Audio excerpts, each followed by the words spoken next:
3, 4, 5, 6, 7, 8, 1, 2. Et quand je suis sur le 1, au prochain 1, je vais appuyer sur mon OQR. 5, 6, 7, 8 et 1.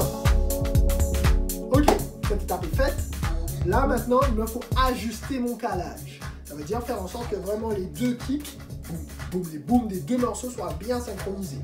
Et là, on a un repère avec justement les pointillés qui sont en rouge ou en blanc, ça dépend du logiciel. Mais en tout cas, on peut essayer de faire correspondre et vérifier bien que les kicks, les boum, boum, boum, boum, boum, sur mon visuel soient bien alignés. Et là, c'est le cas. Une fois que c'est le cas, dernière étape, étape 5, je peux faire ma transition. En montant le volume progressivement. Voilà.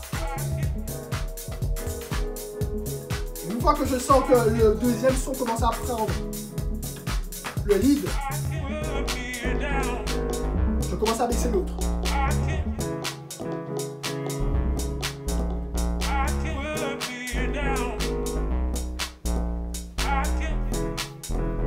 Voilà. Merci d'avoir suivi ce cours.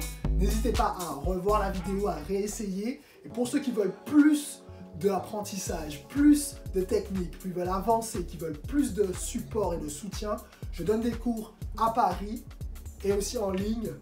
Club Yao, c'est vraiment un institut super cool. C'est une communauté d'élèves où on apprend ensemble à mixer, à créer nos propres morceaux, à aussi comprendre un public, puisqu'il y a aussi des rendez-vous Club Yao qui se passent directement dans des clubs, dans des bars. Donc franchement, rejoignez la communauté, suivez-nous sur les réseaux et n'hésitez pas à télécharger vos sons pour vous entraîner. À bientôt.